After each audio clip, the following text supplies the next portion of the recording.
celebrating its 20th anniversary with green leaders who have played a major role in establishing the organization. With over 35 years of involvement in promoting energy efficiency, green buildings, and sustainability, Alex Zimmerman was one of the founders of CAGBC, putting in place the organizational infrastructure at the startup and bringing a forward-thinking vision for green building practice. He joins us today to discuss the founding of CAGBC and to share his vision as the former president, director, and past chair of CAGBC's lead steering committee. Thank you for being here with us today. It's a pleasure to meet you. Oh, yeah, pleasure to meet you too, and my pleasure to be here. Great.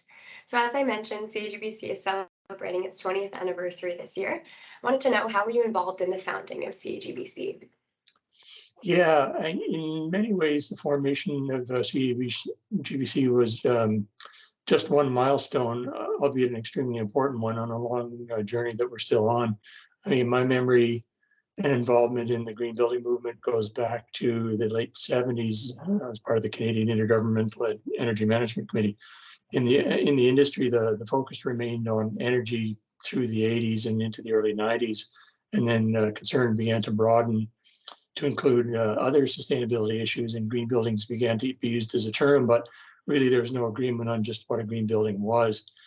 And then starting in 1996, there was an ad hoc international initiative that was actually started by and led by Professor Ray Cole of UBC and Nils Larsen of Natural Resources Canada, called the Green Building Challenge, which attempted to kind of reach an consensus on an environmental assessment method that would essentially nail down what a green building actually was.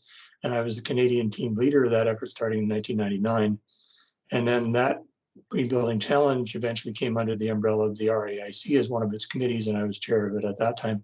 And many of the people that were involved in the creation of CAGBC were a part of that effort. But by the early 2000s, I think there was recognition across the country that some sort of organization was needed, but there were competing ideas on how it would be structured. One view was that it should be a top-down, government-led, hierarchical organization. And the other was that it should be more of a grassroots organization based kind of on the US GBC model, who seemed to be having some success with their lead program, which was new at the time.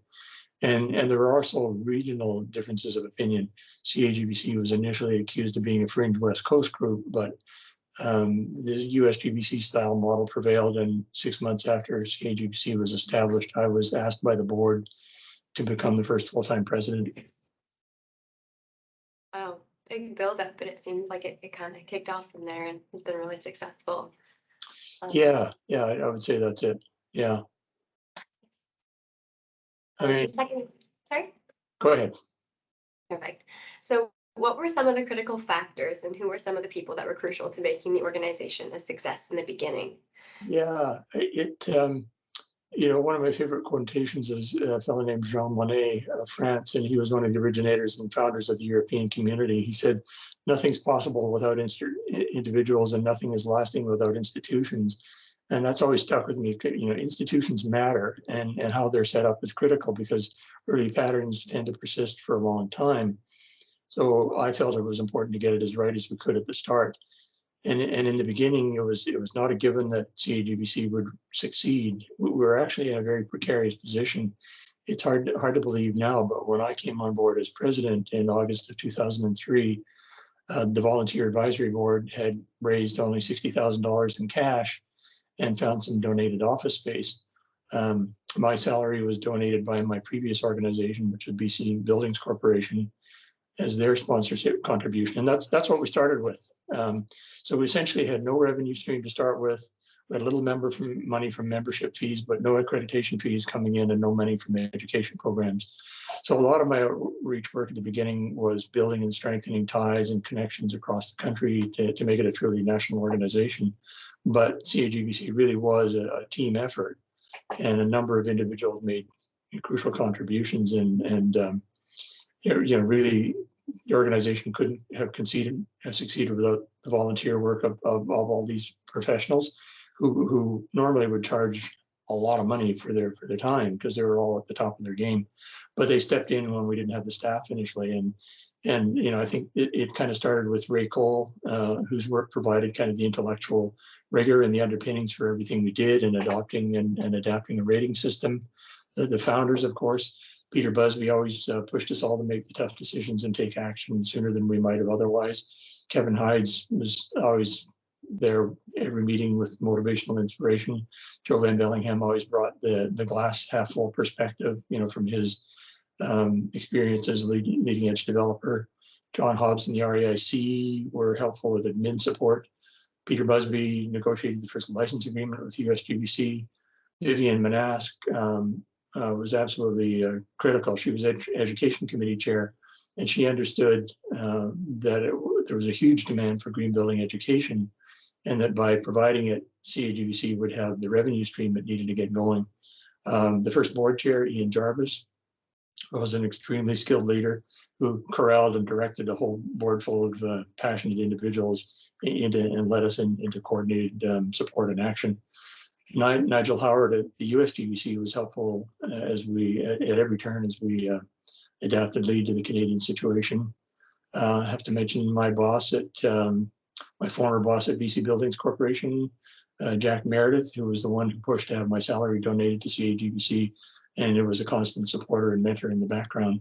And Steve Carpenter, who wasn't on the board at the time, but his work on the steering and technical committees was critical and influential. And then finally, the first staff, Erica Mayer ran the Ottawa office without a lot of day-to-day input from me, and Ian Thieker pretty much single-handedly did the writing and editing work of adapting the lead technical manual to the Canadian context. And that work really set the pattern for the other countries for the USGBC. That's incredible to hear. It sounds like the building blocks have just did that initial work and it really showed off. So it's really cool. Yeah. I mean, we talk about patterns. The email, simple thing, the email address convention that we set up, I see you're still using, and that's 20 years later. So I mean, these patterns they're stuck in the system. Something worked. Yeah. Oh, that's incredible. The next question here, so CAGBC's initial mission was to enable and accelerate the mainstream adoption of environmentally friendly buildings. How far have we come, do you feel? Yeah, I don't think I'm in the best position to say with any certainty, as I'm no longer actively involved in the industry and I'm not familiar with the current data that would kind of quantify success, so I can't give a truly informed answer. But what I would say is that what the CAGBC does has become mainstream enough that you can now even have a conversation with a layperson about green buildings, and they don't look at you as if you have two heads, which certainly wasn't the case 20 years ago. Right. Yeah, definitely that work of standardizing the language and involving everyone across industries is something that is a big focus now. I agree. Yeah. So number 4 here, it says you were a firm believer in third-party certification and how it fosters transparency and accountability, both in the private and public sectors. How important is it now that the elimination of carbon pollution is more critical than ever? Yeah, I think it's needed now more than ever because of rampant greenwashing. Greenwashing is so prevalent in part because of the success we've had. It's ironic, but we've become mainstream enough that nearly every company and organization engages in greenwashing. Everybody wants to be seen to be doing something. 20 years ago, most didn't actually care enough to even be faking it. But it's a kind of a perverse measure of our success in that way. But in the absence of government regulation in this industry, I think that independent third-party standards and certification are the only way to know that you get what you're paying for, as a building owner if you're engaging a design and construction team, or as a tenant if you're leasing a space, or on the other hand, from the other side of the coin, if you're a public organization, how do you convey to the market or the public that you're delivering something real and not just greenwashing? So standards and certification, I think, are absolutely critical. Yeah, I agree. Transparency is huge, and especially in terms of building data right now, we're seeing a lot of people asking questions about being transparent about building emissions and that sort. Yeah. So yeah, I understand the importance. Absolutely. As former co-chair of the Lead Canada Steering Committee, how did you ensure practice feeds back to improve standards and tools? Well, there's two ways. I mean, the first one was ruling on and learning from the constant stream of CIRs from everyday projects, incorporating the lessons into the next version of the standards. Every meeting, when I look back on the agenda, had a list of unique CIRs on the agenda, stuff that we hadn't thought of, when the standard was written. And then secondly, would be raising the bar or moving the goalposts on the standards, for example. So updating the various lead rating systems to make them more rigorous. So this is work largely done by the technical committees who were the volunteer practitioners who are dealing with the issues that they encountered every day in their own projects, but it all fed back into the standards and it, a lead platinum now is a lot more rigorous and a lot harder to achieve than it was 20 years ago. Mm-hmm. Yeah, and those standards are continuously changing, so that adaptation will be necessary. Yeah. Green building versus sustainable design. How is this argument settled? I don't think the argument is settled. I mean, terminology is always evolving as we learn more. But to me, green was always a directional adjective that described where we were going, not a static state to be attained. So I think it remains broadly applicable in my view. On the other hand, I've always disliked the phrase sustainable design because it's been so indiscriminately applied as to be almost meaningless. Look, I might be out of a step with the rest of the world, but it also seems to me that sustainable design is patently false. I mean, one of the dictionary definitions of sustainable is using a resource so that resource is not depleted or permanently damaged. And if you think of that, then buildings and the supporting infrastructure are clearly not anywhere close to that, meeting that test yet. I think if we want a more accurate or more contemporary descriptor of the kind of practice direction we should be pursuing, it should be regenerative and not sustainable. Mm-hmm. I agree. I really like that take on it. As the startup president of CAGBC, you defined a green building as one that shows a significant advance over current practice. Does that mean that the key to our success is a culture that rejects business as usual?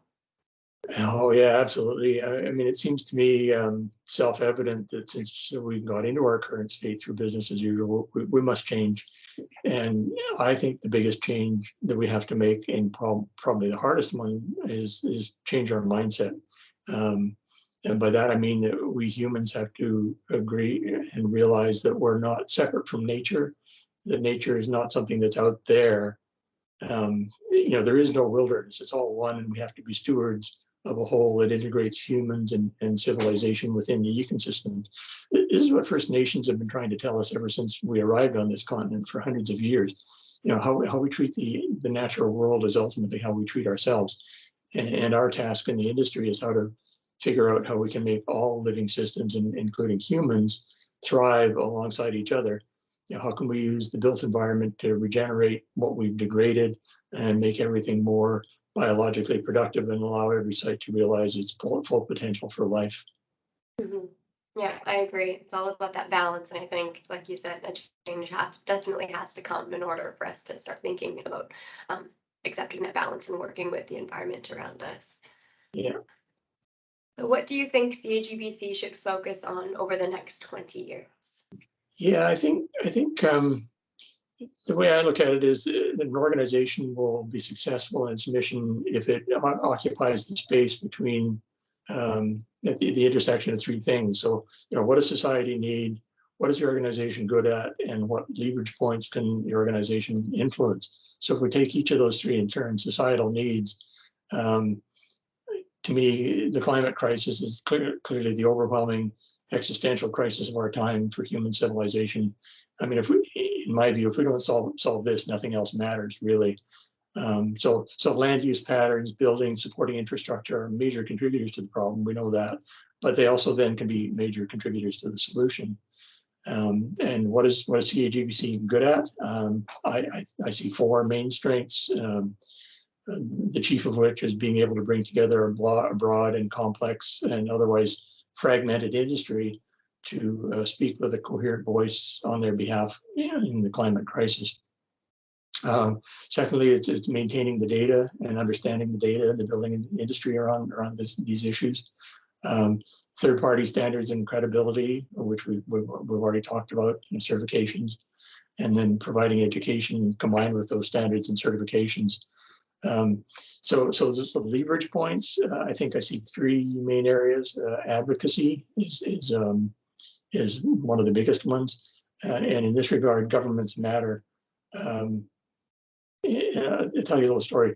Over the last 3 or 4 years, we've reduced the carbon footprint on our house. So we've done, we've upgraded the building envelope and the windows. We put in a heat pump. Got an electric car.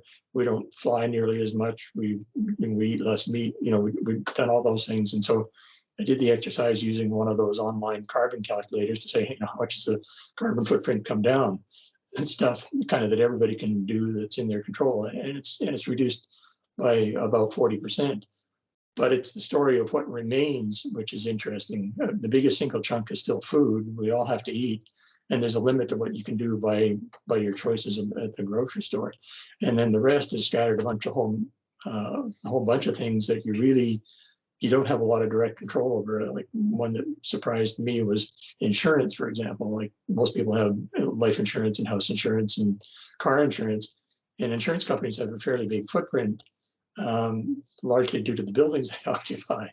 But a lot of things like, commuting, whether you do it by car or by bus, most people don't ride their bikes still, unfortunately. And the choices are forced on them by land use patterns. Most people can't afford to live where they can walk or ride their bike to work.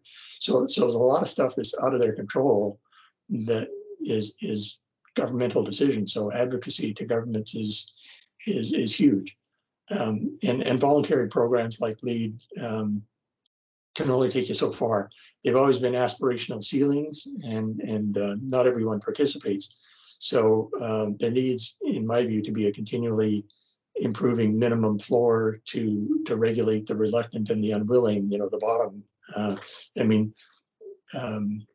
Building codes, after all, are kind of the worst building you can build that the law will allow, is one way of looking at it, right? So you kind of need to keep moving that bar up.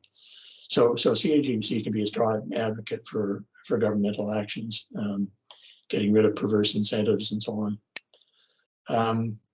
Standards and certifications is one of the other leverage points. And in that regard, I was really excited to learn about CAGBC's participation in the Investor Confidence Project and the IRE certification. In the early days of the green building movement, it was assumed that if we got the technical bits right, the finances would kind of take care of themselves. But I don't think that that's necessarily true. I mean, we see so much, in my view, faulty investment analysis and risk evaluation going on, that standards based on best valuation practices are desperately needed. And it's needed throughout the whole economy, not just buildings, and for carbon, not just money. So I think maybe that's an area of opportunity for the council. And then finally, the leverage points, existing buildings. I mean, 70 to 80% of the buildings you see in 2050 have already been built. So clearly that's a huge thing for the council. And I know, it's a major focus now, but it has to continue to be a major focus in the future. Definitely.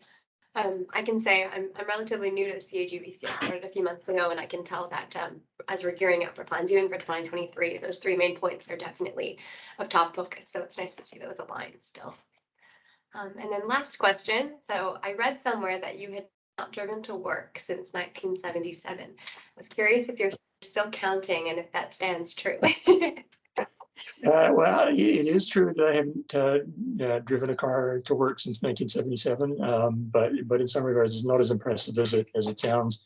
The past 16 years, my daily commute has been from the kitchen down the hall to my own office. First in the consulting business, and now in my second career as a writer. So it's not as impressive as it sounds, but I still do ride my bike, on errands as much as I can. Mm-hmm. That's great to hear. I mean, it's still a pretty proud, it's still an impressive stat. You should be proud of it. Great. Well, it was great to meet you. That concludes our questions for the interview portion. Yeah, it was great to kind of learn a little bit more about your history and how you think the industry is going. Learning from experts is something that, all relevant information. So we Well, appreciate your time. glad to have been part of it, and wish the organization all the success in the next 20 years. Thank you. Ensemble, we are building our way forward to a sustainable future.